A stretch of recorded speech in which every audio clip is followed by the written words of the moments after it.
The beam of the flashlight catches something in the dark, a curve of concrete, too deliberate to be natural, too perfect to be anything but human-made. You're standing in a forest in Brandenburg, 50 kilometers from Berlin, and the ground beneath your boots is hollow. When you knock on what looks like earth, it rings with the unmistakable sound of concrete. The moss-covered mound is not a hill, it's a roof, and beneath it, descending into absolute darkness, is a tunnel that appears on no official map, a passage whose existence was denied for 70 years, a corridor that shouldn't be here at all. The German government says it was sealed in 1945. Local historians say it was destroyed. Engineering records say it was never completed. But you're standing at its entrance, and the air rising from below is cold and stale and carries the smell of concrete and rust and something else, something older, something that makes you hesitate before descending. What lies beneath the forests of Brandenburg? Who built these passages? And more troubling still, why does their existence remain so fiercely contested? The honest answer is that nobody agrees. What we can say with confidence is that something is down there, what it was for, how extensive it is, and whether the official accounts bear any relationship to the truth. These are questions that remain disturbingly open. Before we descend, two things. Drop a comment with where you're watching from tonight, and if you're new here, subscribe. This channel exists for exactly this kind of slow, honest investigation into what we don't yet understand. From the surface, the forests of Brandenburg appear unremarkable. Pine and birch, sandy soil, the occasional clearing where Soviet artillery once dug in during the final battle for Berlin.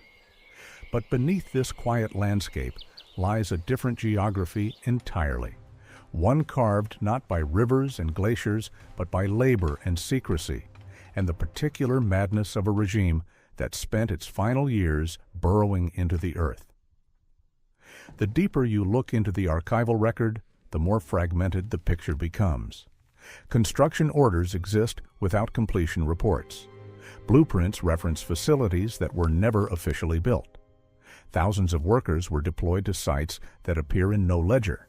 The tunnels of Brandenburg are not a single mystery, but a network of them, each passage raising questions that the evidence, what little survives, cannot satisfactorily answer. What emerges is not a tidy narrative of military infrastructure, but something stranger and more troubling, a subterranean world that was erased from history even as the concrete was still curing, a system of corridors and chambers that occupied a space between official record and operational reality, documented enough to prove they existed, but obscured enough that their true purpose remains, in many cases, genuinely unknown. We begin with what is certain. In March of 1945, as Soviet forces closed the ring around Berlin, the Reich Ministry of Armaments and War Production maintained at least 17 major underground facilities within a 100-kilometer radius of the capital. These are documented in surviving administrative records, cross-referenced in Allied intelligence reports, verified by post-war surveys.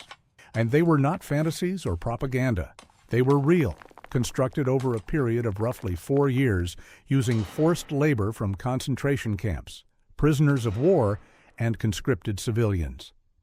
The scale of this construction effort was extraordinary.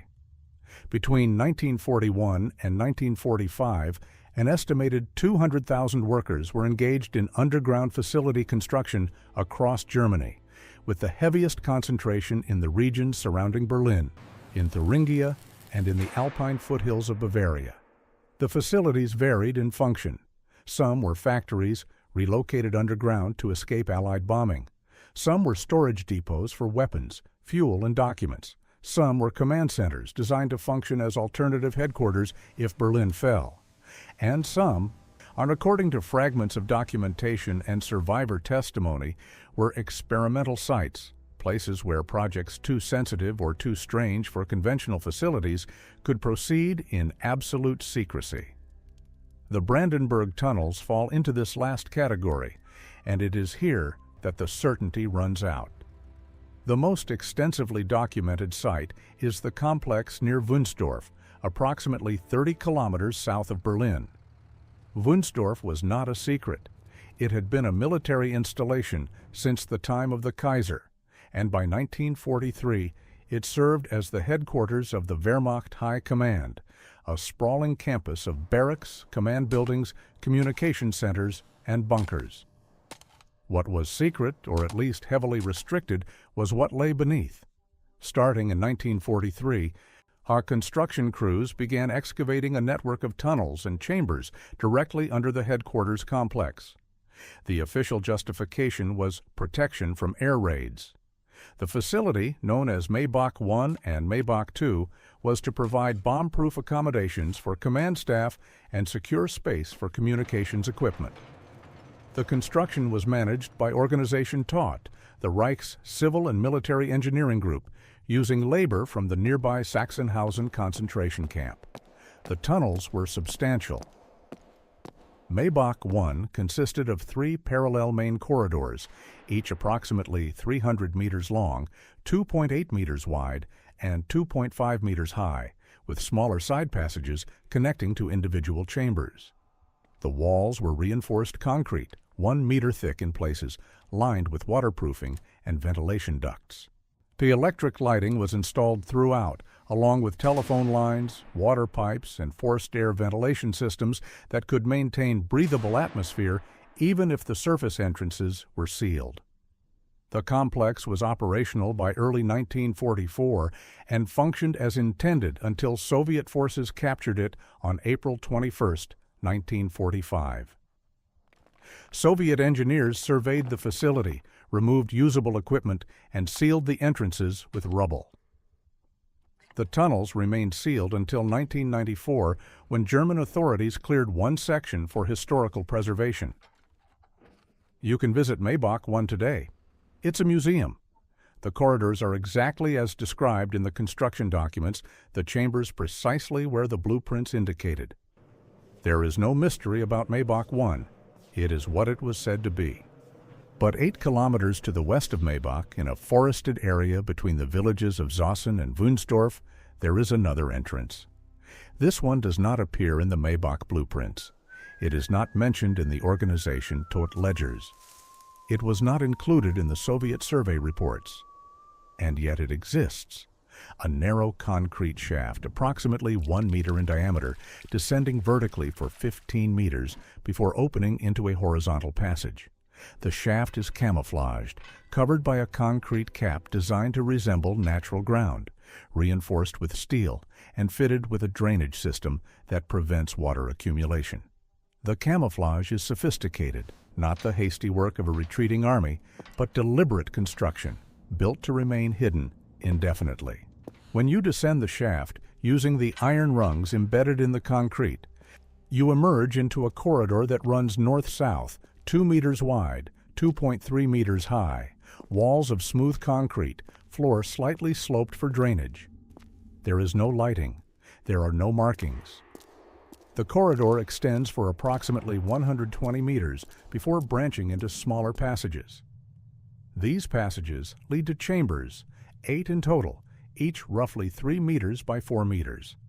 Empty now, except for rust stains on the walls where fixtures were removed, and ventilation grills that suggest the rooms once contained equipment requiring constant air circulation. The chambers show no signs of occupation, no graffiti, no trash, no remnants of furniture or machinery. They were emptied thoroughly, but they were used. The ventilation ducts show soot accumulation consistent with electrical equipment. And the floor in one chamber has mounting holes precisely drilled where something heavy was bolted down. And the walls, when examined closely, show cable channels, recessed grooves where wiring once ran. This was not a storage facility, this was an operational space. But operational for what? And why does it appear in no official record? The difficulty with this site is that it exists in a documentary void. There are no construction orders, no material requisitions, no labor assignments.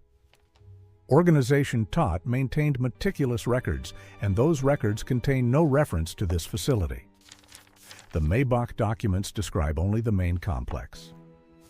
The Soviet survey reports make no mention of a secondary site. For 70 years, this tunnel did not officially exist. It was discovered in 2014 by a group of local historians researching wartime construction in the Zossen area. They were following up on a vague reference in a memoir written by a former Sachsenhausen prisoner who mentioned being assigned to excavation work in the forest beyond the headquarters in late 1943. The historians used ground-penetrating radar to survey the area and identified an anomaly, a void space beneath what appeared to be undisturbed forest floor.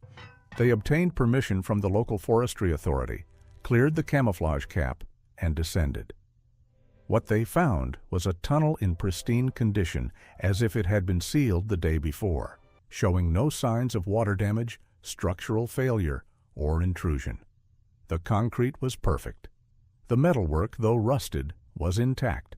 And the space was empty, cleaned with a thoroughness that suggested intentional erasure. The historians reported their findings to the Federal Office for the Protection of Historical Monuments, expecting official interest in a previously unknown wartime facility. Instead, they were told the site was already known, already cataloged, and not open for public access. When they requested the catalog reference, they were informed that the documentation was restricted under privacy laws protecting information related to wartime forced labor. When they asked why a tunnel would be restricted 70 years after the war, they received no answer. The site was resealed. The historians were asked, politely but firmly, not to publicize their discovery, and the tunnel returned to its official status of non-existence. This pattern repeats across Brandenburg. In Kummersdorf, 20 kilometers south of Wunsdorf, there is a military testing range that has been in continuous use since 1875. During the war, Kummersdorf was a major research and development site for artillery, rockets, and experimental weapons. The aggregate rocket series, precursor to the V-2, was tested here. Advanced armor plating was evaluated. Prototype aircraft were assessed. The surface facilities are well documented.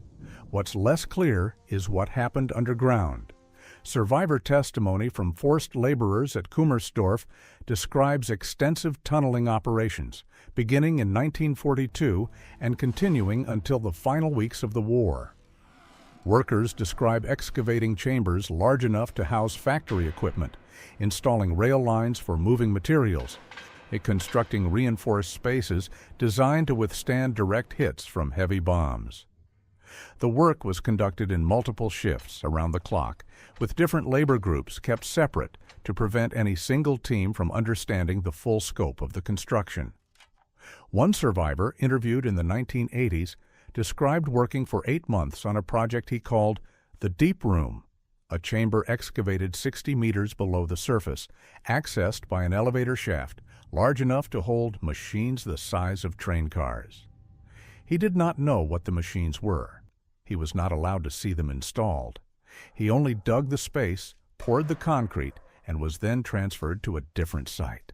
When researchers attempted to locate this chamber using construction records, they found references to Project Kalk, a designation that appears in requisition orders for concrete, steel reinforcement, elevator machinery, and electrical systems, all assigned to Kummersdorf between September 1942 and January 1945.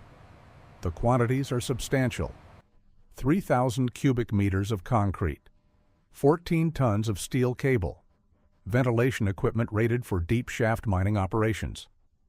These materials went somewhere. But where? The post-war surveys of Kummersdorf identify no structure matching this description. The Soviet authorities, who occupied the site until 1994, left no records of discovering such a facility.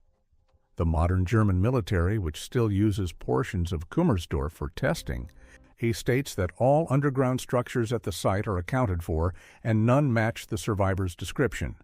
So where is the Deep Room? Was it destroyed? Was it sealed and forgotten? Or is it still there, beneath the testing range, its entrance hidden or deliberately obscured. The evidence does not support a conclusion. What we can say is that materials sufficient to build such a chamber were delivered, labor sufficient to construct it was deployed, and a survivor credibly describes participating in its construction. But the chamber itself, if it exists, has not been found. The problem with investigating these sites is that the landscape itself has been repeatedly transformed. The forests of Brandenburg were battlegrounds in 1945. Soviet artillery pulverized buildings, cratered roads, and then destroyed anything that could provide cover to German defenders. After the war, the Soviets occupied the region for 45 years, using many of the same military sites the Wehrmacht had used, often constructing their own facilities on top of or adjacent to German installations. When the Soviets withdrew in the early 1990s, they left behind a landscape heavily contaminated with unexploded ordnance, toxic waste, and structural damage. Much of the area was fenced off, declared unsafe, and left to revert to forest. Ground that was cleared and surveyed in 1945 was overgrown by 2000. Tunnels that were mapped in the immediate post-war period were buried under Soviet construction or lost when institutional memory faded and records were misplaced. The result is that we cannot now say with certainty what lies beneath large portions of Brandenburg. We know construction happened. We have records of materials and labor. We have survivor testimony and fragmentary documentation. But we do not have comprehensive maps. The tunnels that can be found are the ones that were obvious, large, and easy to locate. The ones that were hidden, small, or obscured by later construction remain hidden still. Whether by design or by accident, the Brandenburg Underground is incomplete in our knowledge of it. The question that naturally arises is, why? Why build tunnels that appear in no official record? Why go to such lengths to hide construction that was, at the time, entirely legal and militarily justified? The answer, or at least the partial answer, that emerges from studying the context, is that not all wartime construction was equal in its sensitivity. Some projects were classified not because of what they housed, but because of how they related to other projects, because of who was involved, or because of what their existence implied about strategic planning. Consider the case of the Reich Research Council, the body responsible for coordinating scientific research across civilian and military institutions.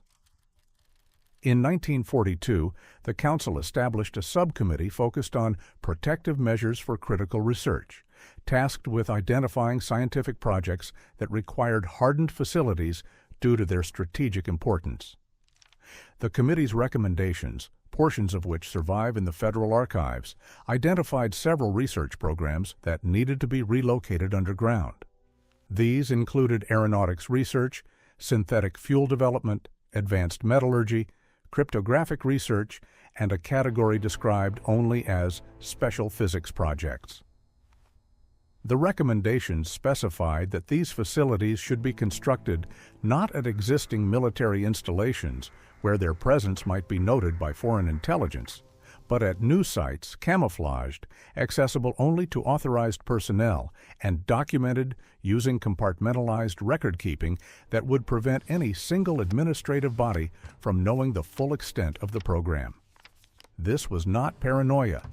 This was methodical security planning, based on the recognition that Germany's scientific and industrial infrastructure was under existential threat from Allied bombing, and that certain research, if disrupted, could not be restarted quickly. The special physics projects are of particular interest because they are mentioned repeatedly in surviving correspondence, but never defined.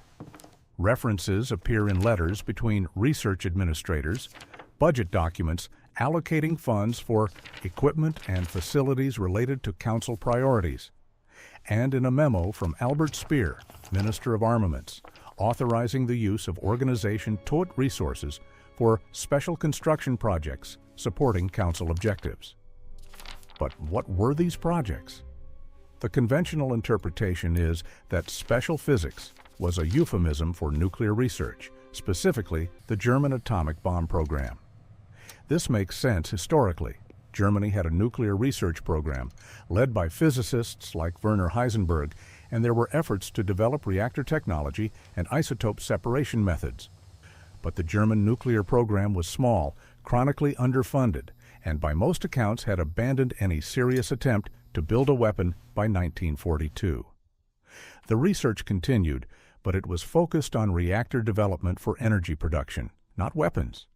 So why would reactor research require secret underground facilities in Brandenburg? Why would it be funded through compartmentalized channels and built using camouflaged sites? The resources allocated to special physics construction far exceed what would be needed for the limited research Germany was actually conducting. This is where the certainty runs out and speculation begins. One possibility, supported by some historians, is that the special physics designation covered multiple unrelated projects, are grouped together for administrative convenience or security compartmentalization. Under this interpretation, the facilities built in Brandenburg might have housed conventional research that happened to be classified for strategic reasons, things like advanced radar development, code-breaking equipment, or prototype weapons systems.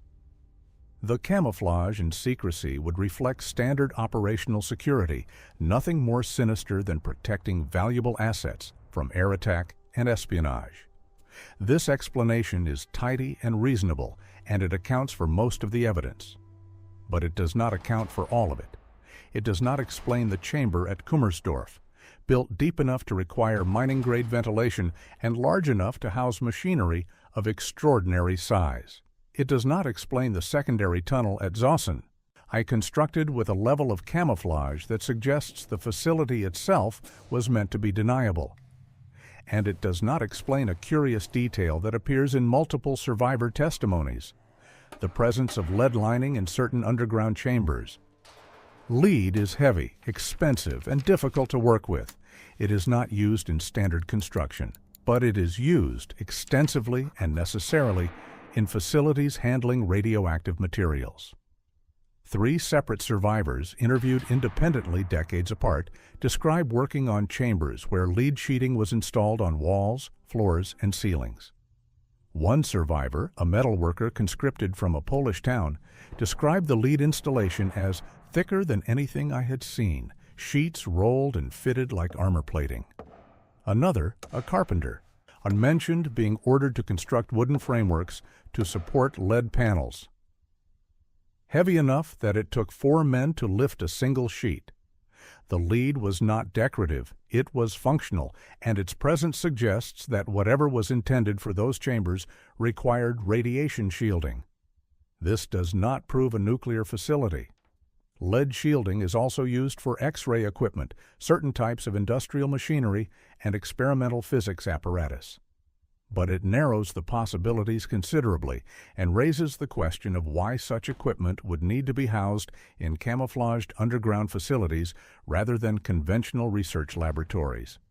The official position, when you can get an official position, is that these facilities were planned but never completed, that construction was interrupted by the war's end, and that what exists underground is the remnants of projects that were abandoned before they became operational. This explanation is superficially plausible. Germany in the final years of the war was a chaotic state. Resources stretched beyond breaking. Construction projects initiated and halted and restarted according to the whims of competing bureaucracies and the shifting priorities of a regime in collapse. It is entirely believable that tunnels were dug, chambers built, and then left unused because the equipment never arrived, or the personnel were reassigned, or the project funding was redirected to more immediate needs. But this explanation requires believing that the camouflage, the compartmentalized record-keeping, and the deliberate erasure of documentation all happened by accident, that a regime meticulous in its bureaucracy somehow forgot to record major construction projects, that tunnels were sealed and hidden not to conceal their existence, but simply because no one bothered to mark them on a map. This strains credibility. The camouflage caps on the tunnel entrances were not hasty wartime expedients. They were engineered, designed to bear the weight of soil and vegetation, fitted with drainage to prevent water damage, constructed to last. Someone intended these entrances to remain hidden long after the war ended. Someone wanted these facilities to be deniable. We move now from the physically documented to the persistently rumored, from tunnels that provably exist but are poorly explained to tunnels that are said to exist but remain unverified. The boundary between these categories is not sharp. Rumors in this context are not fantasies, but reports, often originating from credible sources that describe structures or activities for which physical evidence has not been conclusively found. Consider the tunnel system allegedly connecting Wunstorf to Tempelhof Airport in Berlin, a distance of approximately 35 kilometers. This rumor has circulated since the 1950s, mentioned in various memoirs, popular histories, and speculative documentaries. The claim is that a tunnel large enough to accommodate vehicle traffic was constructed linking the Wehrmacht High Command to a secure location beneath Berlin's central airport, providing an escape route or a protected supply line in the event Berlin was surrounded. Is this plausible? Technically, yes. Germany constructed subway tunnels of comparable length. The engineering would be challenging, but not impossible. Organization Taut had the equipment and expertise. Forced labor was available in sufficient numbers. The strategic value of such a connection is obvious. But is it real? The evidence is frustratingly ambiguous. No construction records describe such a project. No blueprints have been found. Post-war surveys of Tempelhof's underground spaces, which were extensive, identify no tunnel extending south toward Wunstorf. The Soviet authorities who occupied both sites left no record of discovering such a connection. But absence of documentation is not proof of absence, particularly when dealing with projects that were intentionally kept off the books. What we do have is testimony. A former Wehrmacht officer, interviewed in the 1970s, stated that he used a secure underground route to travel between Wunstorf and Berlin in March 1945, when surface roads were under constant Soviet artillery fire. He described the route as a wide corridor lit with rail tracks, but he could not say precisely where it began or ended because he entered and exited through guarded checkpoints and was not privy to the larger layout. Is this the same as a tunnel to Tempelhof? Possibly. Or he might be describing a shorter passage, connecting Wunstorf to a nearby rail line, which was then conflated in later retellings into the grander narrative of a tunnel to Berlin.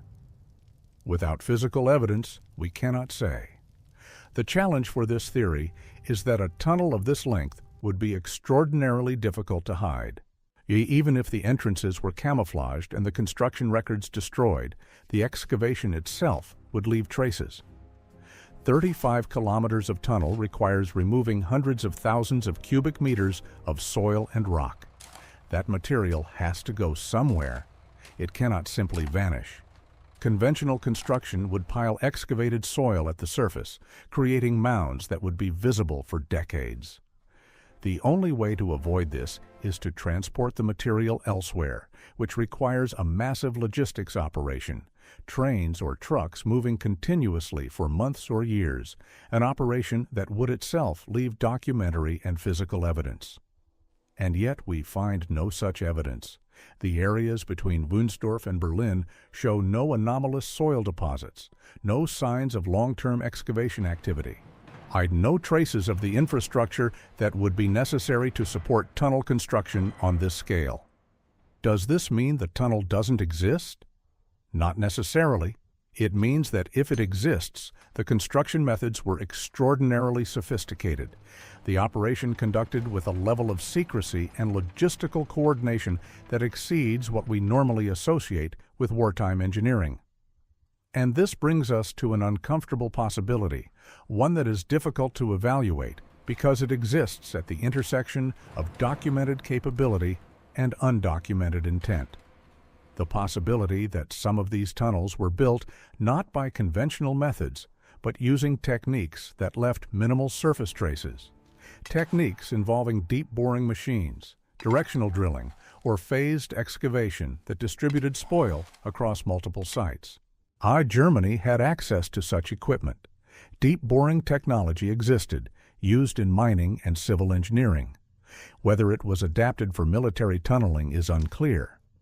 What we can say is that the absence of surface evidence is not in itself proof that large-scale underground construction did not occur. It is proof only that if it occurred, it was done carefully. There is a second category of rumor that is even harder to assess. Reports of tunnels that were deliberately destroyed, not by the retreating Wehrmacht or the advancing Soviets, but by later authorities who had reason to ensure they could never be found. These reports cluster around a specific time period, the early to mid-1990s, immediately following German reunification and the withdrawal of Soviet forces. During this period, there was substantial construction activity across the former East Germany, infrastructure repair, environmental remediation, and the decommissioning of Soviet military sites.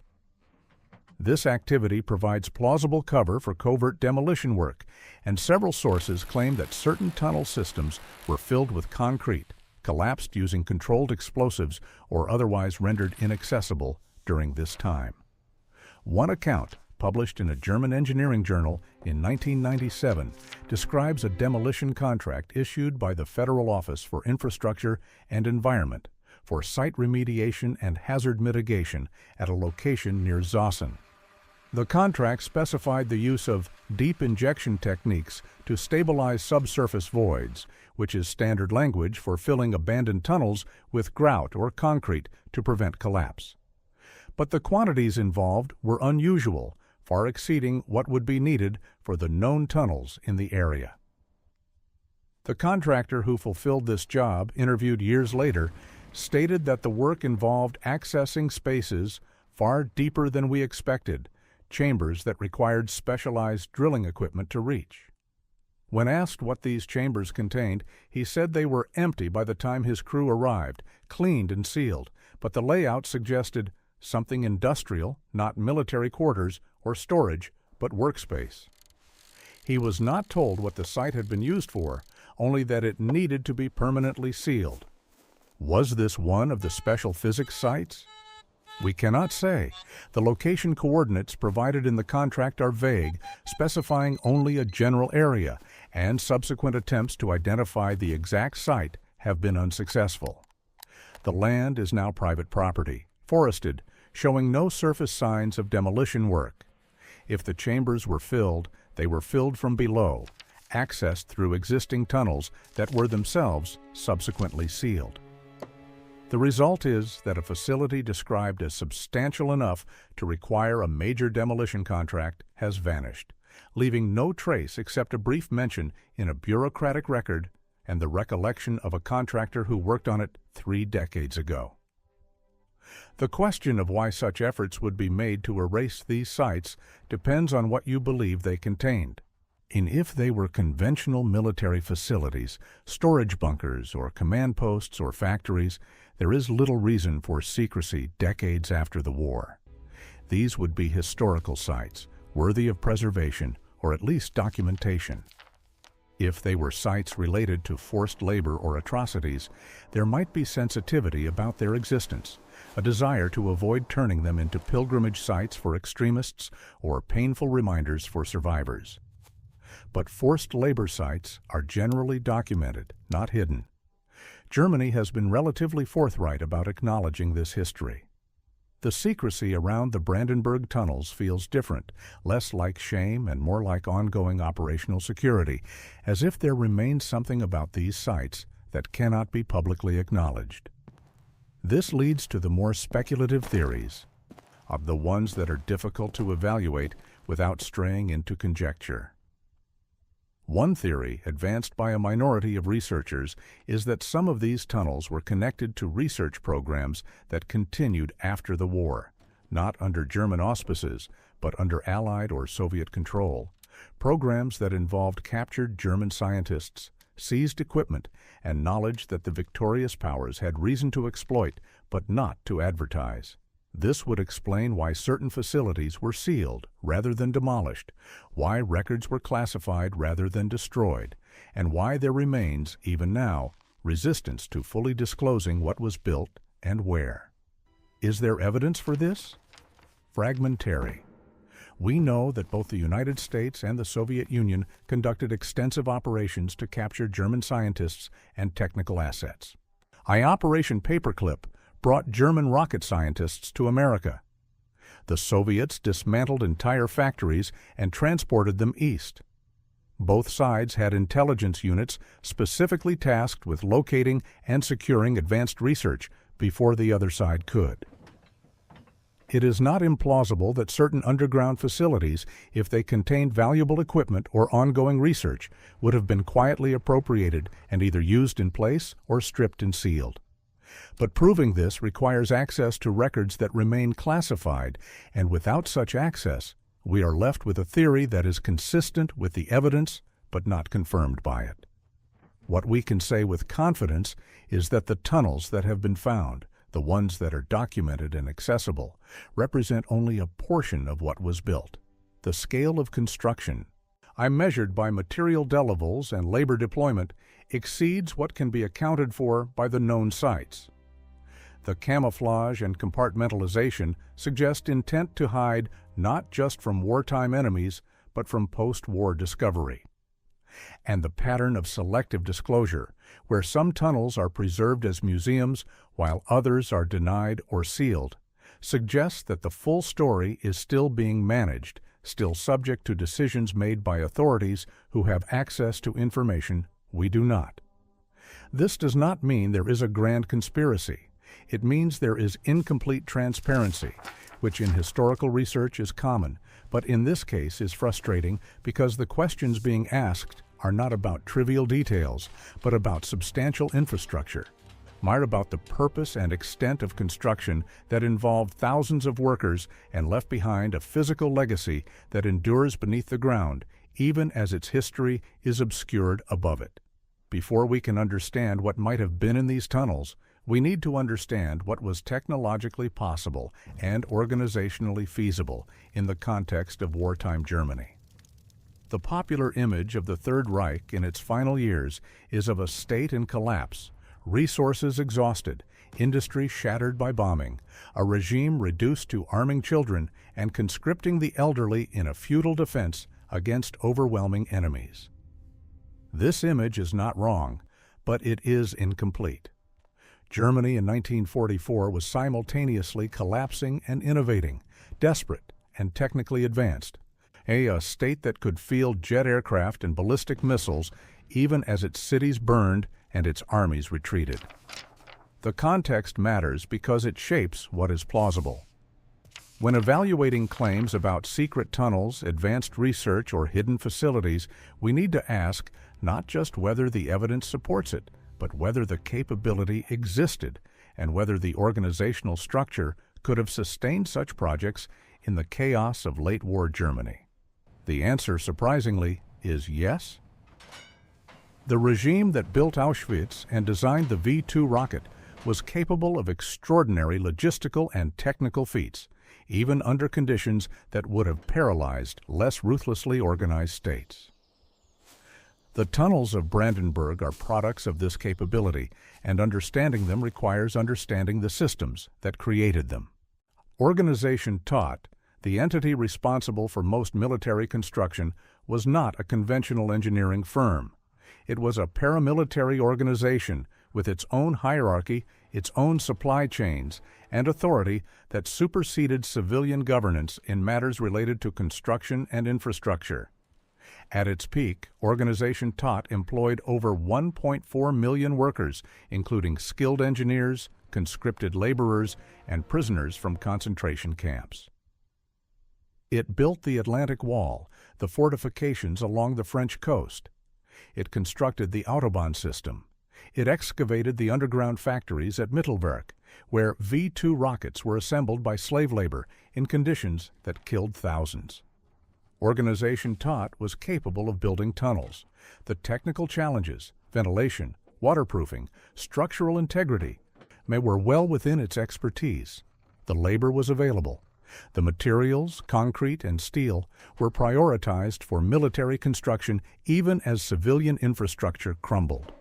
If Organization Taut was ordered to build a secret tunnel network in Brandenburg, it had the means to do so.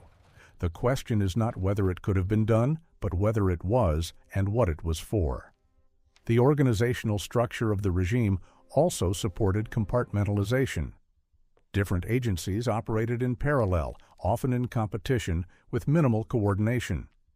The Wehrmacht had its own construction priorities. The SS had its own projects. The Reich Research Council operated independently. It was entirely possible for multiple tunnel systems to be under construction simultaneously in the same region, each unaware of the others, and each documented through separate bureaucratic channels, each using different labor pools and material sources. This fragmentation makes post-war reconstruction of the full picture extraordinarily difficult because there was never a centralized record. Each agency kept its own secrets, and when those agencies dissolved in 1945, their records were scattered, destroyed, or seized by occupying forces. What survives is incomplete and contradictory. Pieces of different puzzles mixed together, and sorting them requires painstaking archival work and often yields more questions than answers. The technology available at the time also shapes what is plausible. Deep boring machines existed in the 1940s, used primarily in mining and tunnel construction for transportation. These machines could excavate tunnels with minimal surface disruption, removing soil through a shaft, rather than spreading it across the landscape. If such machines were used in Brandenburg, it would explain the absence of spoil heaps and the lack of surface traces. But there is no direct evidence that Organization Taut employed boring machines for military tunneling. The technology was expensive, the machines large and difficult to transport, and the geological conditions in Brandenburg, sandy soil and groundwater close to the surface, would have presented challenges. Conventional cut-and-cover methods, where a trench is dug, a tunnel built in the trench, and the trench then refilled, were simpler and more reliable for the kind of shallow tunnels that dominate the region. But cut-and-cover leaves traces, disturbed soil layers, compaction differences, changes in vegetation. If a tunnel was built using this method and then carefully re-landscaped, it might be difficult to detect decades later, but it would not be impossible. The fact that some tunnels have been found only recently using modern survey techniques suggests that the camouflage was effective but not perfect. Whether there are more tunnels still hidden is a question that ground-penetrating radar and historical research can potentially answer, but only if access is granted and resources allocated, neither of which is guaranteed given the official reluctance to engage with this history. The types of projects that might have required hidden tunnels can be inferred from what we know about late-war German research priorities. Jet propulsion was a major focus, and facilities for testing jet engines would require substantial space, noise isolation, and protection from air attack. Rocketry, obviously, was a priority, though the main rocket research was concentrated at Peenemünde, on the Baltic coast, and later at underground sites in the Harz Mountains. Advanced metallurgy, necessary for high-temperature engines and armor, required furnaces and testing equipment that were vulnerable to bombing and might benefit from underground placement. Synthetic fuel production, critical as Germany's access to petroleum dwindled, was another area of intense research, and some synthetic fuel processes involved high-pressure chemistry that would be safer underground. Then there are the more speculative projects, the ones that exist in fragments of documentation or vague references. Reports of research into unconventional propulsion systems, electromagnetic weapons, and exotic energy sources. These appear in post-war interrogations of German scientists, in Allied intelligence summaries, and in the memoirs of individuals who claim to have worked on or witnessed such projects. The difficulty is separating genuine research from propaganda, from wishful thinking, and from post-war mythologizing. Germany did conduct unconventional research. Some of it was scientifically sound and led to real advances. Some of it was pseudoscience, pursued by individuals who had the regime's ear but not a firm grasp of physics. Distinguishing between these in the documentary record is challenging, and when the documentation is fragmentary, it becomes nearly impossible. One specific project that appears in multiple sources and might be connected to the Brandenburg tunnels is the so-called Glocke, or bell, an experimental device described in post-war testimony as involving counter-rotating cylinders, a mercury-like substance, codenamed Zerum 525, and effects that caused severe radiation sickness in nearby personnel. The Glock has become a staple of alternative history and conspiracy theories, often portrayed as a time machine, an anti-gravity device, or some other science fiction technology. Most mainstream historians dismiss it as myth, a conflation of different projects, a misunderstanding of conventional research, or outright fabrication. But the dismissal is not quite complete. There are references in captured documents to a project called Kronos, which involved high-energy physics experiments and was classified at the highest levels. There are reports from interrogated scientists of experiments involving rotating magnetic fields and plasma containment, research that sounds exotic but is consistent with certain areas of physics that were being explored at the time. And there is testimony from individuals who claim to have worked on or near such a project, testimony that is detailed enough and internally consistent enough that it cannot be easily dismissed as pure invention. Does this mean the Glock was real? No. It means there might have been a project possibly involving advanced physics research that was later mythologized and embellished into something far more dramatic than it actually was. If such a project existed, and if it required secure underground facilities with radiation shielding and isolation from other activities, Brandenburg would be a logical location. Close enough to Berlin for administrative oversight, but far enough to maintain secrecy. Near existing military installations to provide cover, but separated from those installations to prevent contamination of knowledge. This is speculation, but it is informed speculation, grounded in what we know about how the regime organized sensitive research and in the physical characteristics of the tunnels that have been found. The question of whether we will ever have definitive answers depends on access and willingness to investigate. The tunnels that exist are physical evidence, and with sufficient resources, they could be systematically surveyed, mapped, and analyzed. Modern technology, LIDAR, ground-penetrating radar, isotope analysis of concrete, metallurgical analysis of fixtures and fittings can provide data that was unavailable to earlier investigators.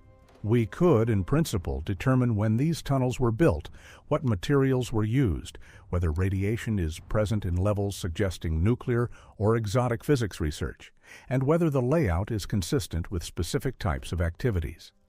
But this requires permission, funding, and official cooperation, none of which has been forthcoming. The authorities who control access to these sites have shown little interest in facilitating independent research. Requests for access are often denied or ignored. When access is granted, it comes with restrictions that limit what can be examined or published. The official stance seems to be that these sites are either already understood, in which case there is no need for further investigation, or they are not significant enough to warrant the expense and disruption of systematic study. Neither position is entirely convincing. If the sites are understood, why the secrecy? If they are insignificant, why the restrictions? The pattern suggests not so much a cover-up as a preference for letting the matter rest, a decision that whatever these tunnels were, their history is more trouble than it's worth to fully disclose. From the concrete and the documents, we move to the testimonies, the accounts of individuals who claim direct knowledge of what was built and why. Testimony is always problematic as evidence. Memory is fallible. People misremember, conflate events, and sometimes fabricate. A testimony given decades after the fact, filtered through translation and the interviewer's framing, is especially suspect. But testimony is also sometimes the only evidence we have for events that were deliberately kept off the official record. When multiple individuals, interviewed independently, describe similar experiences in similar locations, and when those descriptions align with physical evidence, we cannot simply dismiss them because they are inconvenient or because they challenge official narratives. The testimonies related to the Brandenburg tunnels come from several categories of witnesses: forced laborers who worked on construction, military personnel who used or guarded the facilities, civilians who lived nearby and observed activity, and technical specialists who were assigned to install or operate equipment in the tunnels. Each category has its biases and limitations. Forced laborers often had limited access and understanding of the full scope of projects. Military personnel were bound by secrecy oaths and often reluctant to speak even decades later. Civilians observed from a distance, and their accounts can be vague or misinterpreted. Technical specialists tend to provide the most detailed and reliable information, but they are also the rarest because such individuals were few in number, and many did not survive the war or its immediate aftermath. One of the most detailed testimonies comes from an electrical engineer named Hans Kammler, not to be confused with the SS general of the same surname, who was assigned to install electrical systems in an underground facility near Kummersdorf in late 1943. Kammler was interviewed in the 1980s, by which time he was in his 70s, and his account was recorded and deposited in a regional archive. He described being recruited from his civilian job at Siemens and assigned to a project that was identified only by a code number. He was transported to Kummersdorf under guard, required to sign extensive secrecy agreements, and quartered in a restricted area separate from other workers. The facility he worked in, he said, was accessed through a vertical shaft approximately 50 meters deep, descending to a horizontal gallery that extended for what he estimated as 300 meters.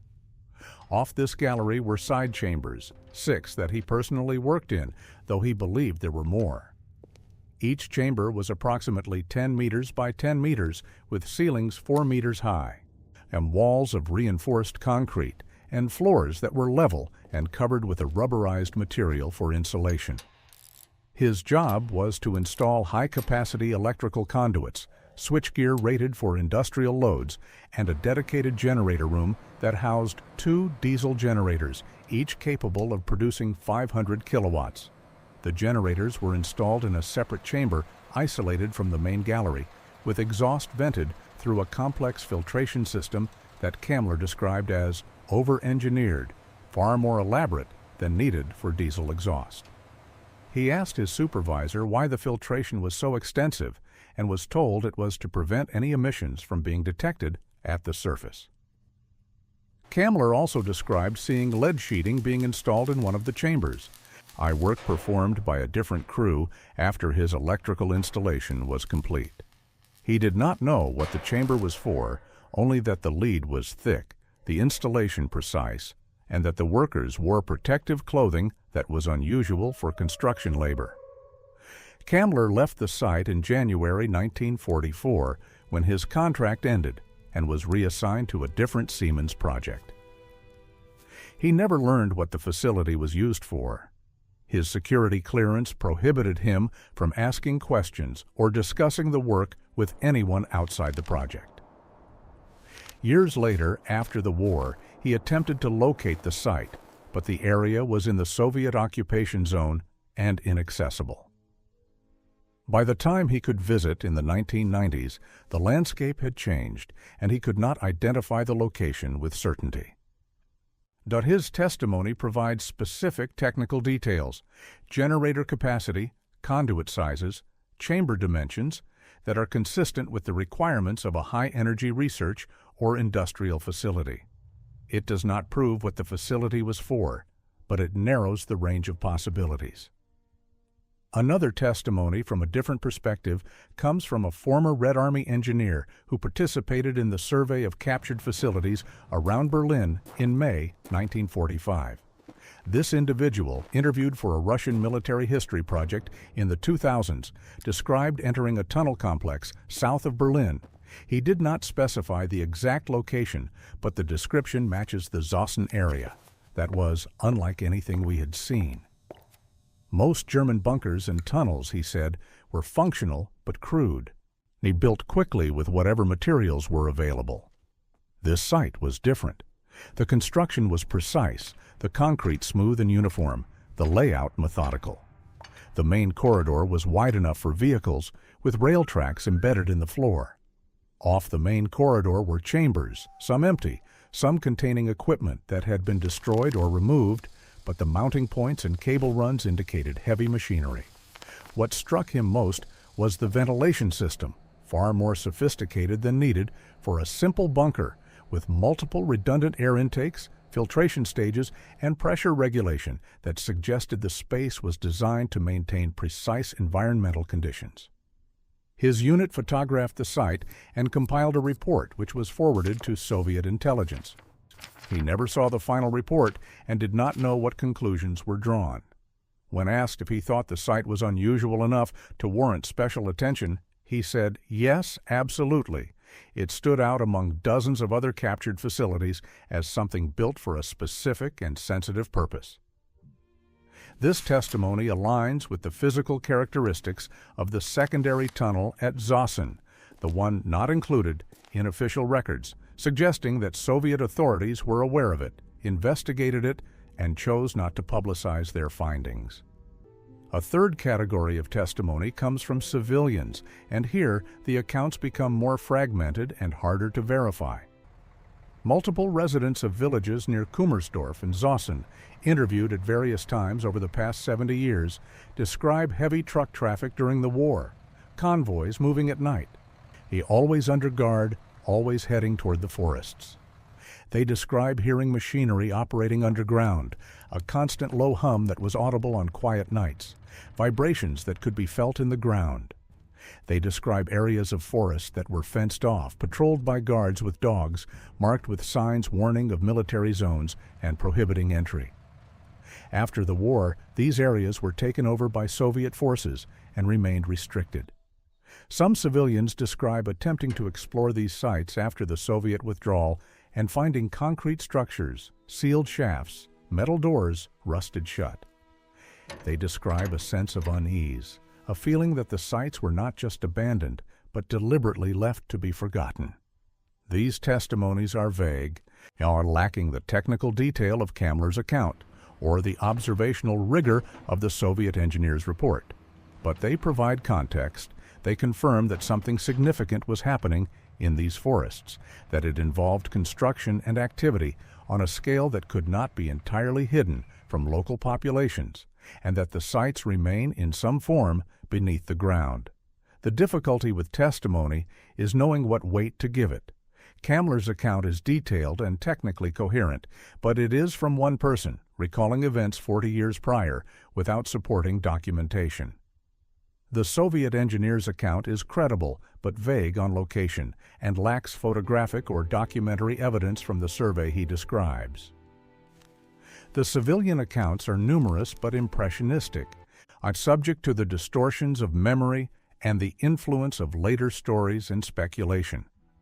None of these testimonies individually proves the existence of secret research facilities or hidden tunnels, but collectively they create a picture that is difficult to dismiss, a picture of a landscape honeycombed with underground construction, some of it documented and mundane, some of it hidden and suggestive of purposes that remain unclear. The testimonies cannot answer the question of what these facilities were for, but they reinforce the sense that the official accounts are incomplete, that there is more beneath Brandenburg than has been acknowledged, and that the full story, if it can be recovered, will require access to records and sites that remain, for now, restricted. What makes the Brandenburg tunnels particularly resistant to investigation is not just official secrecy, but the degradation of the physical sites themselves. Time is not kind to underground structures. Water infiltration, structural settling, and environmental contamination all conspire to erase evidence. The tunnels that were sealed in 1945 have been isolated from air circulation for 80 years. Concrete degrades in the absence of maintenance. Metal corrodes. Organic materials decompose completely. If there were documents, furniture, equipment left in these tunnels, much of it will have deteriorated beyond recognition. What remains will be fragmentary, and interpreting fragments requires expertise and often yields ambiguous results. Even if a tunnel were open tomorrow, even if it contained chambers filled with equipment, we might not be able to determine with certainty what that equipment was used for, especially if it was deliberately destroyed or rendered unrecognizable before the site was sealed. The physics of preservation works against us. The chemistry of decay ensures that the longer these sites remain closed, the less they will be able to tell us. And yet, paradoxically, the degradation also means that certain types of evidence become more detectable over time. Radioactive contamination, if present, does not degrade. Isotopes with long half-lives will remain measurable for centuries. If the tunnels were used for nuclear research or housed radioactive materials, modern detection equipment could identify contamination that would be invisible to earlier survey methods. Similarly, chemical residues, certain industrial processes, leave traces in concrete and soil that can be analyzed decades later. If exotic materials were used or produced in these facilities, material science techniques could potentially identify them. The problem is access. To perform these analyses requires physically entering the sites, extracting samples, and conducting laboratory work that is expensive and time-consuming. None of this can happen without official permission, and official permission has not been forthcoming. The result is a frustrating stasis where the technology exists to answer many of the open questions, but the will to deploy that technology does not. There is also the question of what it would mean to find something. Suppose a tunnel were opened and found to contain evidence of advanced research, a radiation shielding that was used, equipment that suggests nuclear or exotic physics experiments, documentation that confirms a project previously thought to be myth or exaggeration. What then? Such a discovery would rewrite aspects of World War II history. It would raise questions about what Allied intelligence knew, what the Soviets found and chose not to disclose, and what modern authorities have been protecting by keeping these sites restricted. It would also inevitably attract the wrong kind of attention. The Brandenburg tunnels are already a magnet for conspiracy theorists, treasure hunters, and extremists seeking to glorify the regime that built them. Confirming that something genuinely secret and advanced was hidden there would amplify this attention, creating security and public relations challenges that authorities might reasonably want to avoid. This does not justify secrecy, but it explains it. The decision to keep these sites closed might be less about hiding specific information and more about avoiding the chaos that full disclosure might create. Whether this is a legitimate concern or a convenient excuse is a matter of perspective. From a historical standpoint, the argument for transparency is strong. The public has a right to know what was built, what it was for, and what became of it. From a security and management standpoint, the argument for caution is also strong. Opening sites that might contain hazardous materials that will certainly attract unwanted interest and that might yield findings requiring extensive interpretation and contextualization is a complex undertaking, one that requires resources and political will that might not be available. The pattern that emerges from studying the Brandenburg tunnels is not one of a single grand secret, but of a landscape where many secrets accumulated, some large, some small, some genuinely significant, some merely bureaucratic, all layered together and then obscured by the chaos of war, the secrecy of occupying powers, and the passage of time. The tunnels are real. The construction happened. The scale was substantial. But what was built, why, and what it was used for are questions with multiple answers, some of them mundane, some of them genuinely mysterious, and all of them incomplete because the evidence, documentary and physical, has been scattered, restricted, or lost. We know there are tunnels. We know some of them were well hidden. We know that projects classified as special physics were conducted and required underground facilities. We know that survivors describe construction that does not match known sites. We know that authorities remain reluctant to grant access or disclose records. What we cannot say with certainty is how all these pieces fit together, whether the hidden tunnels were part of a coherent program or separate projects that happen to be located in proximity, whether the secrecy reflects genuine sensitivity about wartime activities or is simply institutional inertia and the difficulty of declassifying records that were never properly classified to begin with. The honest answer is that we are working with incomplete information, and conclusions based on incomplete information are necessarily provisional. This is where the certainty runs out. We can trace the materials, follow the labor assignments, read the testimonies, and survey the physical sites.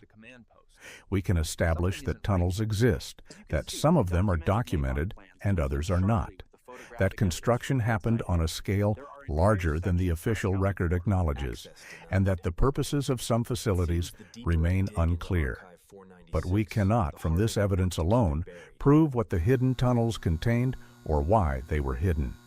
We can infer, we can speculate, we can construct plausible scenarios based on known capabilities and documented priorities. But inference and speculation are not the same as knowledge, and it is important in the study of mysteries to acknowledge where knowledge stops and speculation begins. The Brandenburg tunnels are a genuine mystery, not because we know nothing about them, but because we know enough to recognize that the full story has not been told and might never be, because the people who knew are dead, because the records are lost or restricted, and because the physical sites are deteriorating or have been deliberately destroyed. What remains is fragments, and fragments can suggest many narratives, not all of them compatible, not all of them equally supported by evidence. The larger question that the Brandenburg tunnels raise is about the nature of historical knowledge itself, about what we can know about the past and what remains irretrievably hidden. History is not a complete record. It is what survives, what is documented, what is remembered and passed down. Much of the past is lost simply through the ordinary processes of decay and forgetting. Documents are destroyed in fires, lost in moves, discarded as irrelevant. Buildings crumble. People die without passing on their knowledge. This is the normal condition of history. But the tunnels of Brandenburg represent a different kind of loss, not accidental, but deliberate, not the result of neglect, but of active concealment. Someone decided these tunnels should not be on maps. Someone decided records should not be filed. Someone decided, at various points over the past 80 years, that access should be restricted and questions should not be answered. This transforms the mystery from an epistemological problem into a political one. We do not know the full story, not because the evidence has decayed, but because it has been withheld, and it has been withheld for reasons that remain themselves opaque. Why does it matter? 80 years later, whether certain tunnels are acknowledged or certain projects disclosed. What is at stake in maintaining this secrecy? The answers to these questions are as much a part of the mystery as the tunnels themselves, and until they are addressed, the Brandenburg Underground will remain not just a physical landscape, but a contested space where history and memory and official narrative collide and refuse to align. There are other tunnels, of course, scattered across Germany and beyond, remnants of a war that was fought as much underground as on the surface. Some are museums now, carefully preserved, their history interpreted for visitors. Some are sealed and forgotten, known only to local historians and the occasional adventurer. Some perhaps remain undiscovered, while waiting for the right combination of archival research and ground survey to bring them back to light. The tunnels of Brandenburg are part of this larger landscape, connected by the common threads of wartime urgency, forced labor, and the regime's obsession with secrecy and control. But they are distinctive in the persistence of the questions they raise, in the gap between what is known and what is suspected, and in the official reluctance to facilitate the research that could close that gap. Whether this reluctance reflects genuine concerns about security, sensitivity, and resource allocation, or whether it masks a preference for letting uncomfortable histories remain buried, is a question that each observer must answer based on their assessment of the evidence and their judgment of the institutions involved. There is no neutral position here. To accept the official accounts at face value requires believing that gaps in documentation are accidental, that camouflaged tunnels served mundane purposes, and that the testimony of survivors and witnesses can be dismissed or explained away. To question those accounts requires believing that authorities have reasons to obscure the truth, that the historical record is incomplete by design, and that the tunnels might have housed projects that remain, for various reasons, sensitive or embarrassing to acknowledge. Neither position is entirely satisfying. Neither can be definitively proven. And so the mystery persists, not because we lack the tools to investigate, but because we lack the access and the transparency that investigation requires. What we are left with is a landscape haunted by its own history. Forests that look ordinary from the surface but are undermined by passages and chambers built for purposes we can only partially reconstruct. A geography that is simultaneously physical and archival, mapped in concrete and obscured in bureaucracy. The tunnels are there. You can stand at their entrances if you know where to look. You can descend into the darkness if permission is granted. You can touch the walls and feel the precision of the construction, the effort that went into making these spaces and then hiding them. But you cannot, from the physical evidence alone, know what they were for or why they matter. That knowledge requires documents, testimony, and a willingness on the part of those who control access to facilitate inquiry rather than obstruct it. Until that willingness emerges, the tunnels of Brandenburg will remain what they have been for 80 years, real, documented in fragments, suggestive of secrets, and resistant to definitive explanation. They are a reminder that history is not always accessible, that the past can be physically present and yet epistemologically distant, and that some questions, no matter how carefully formulated or persistently asked, might never receive satisfactory answers. The tunnels remind us that beneath the surface of the known world there are layers of the unknown, spaces that were created with intent and then abandoned or concealed, leaving behind only traces and testimonies and the disquieting sense that the official story is not the whole story. Whether the full story will ever be told depends on decisions that have not yet been made, on archives that have not yet been opened, and on a collective willingness to confront histories that are uncomfortable, complex, and resistant to simple narratives. The mystery of the Brandenburg tunnels is not just about what was built in the forests south of Berlin during the final years of the war. It is about what we are willing to know, what we are capable of discovering, and what we choose to let remain hidden in the dark. From the tunnels beneath Brandenburg, from the archives that will not open, and the sites that cannot be accessed, from the testimonies of those who built, and those who found, and those who sealed, good night.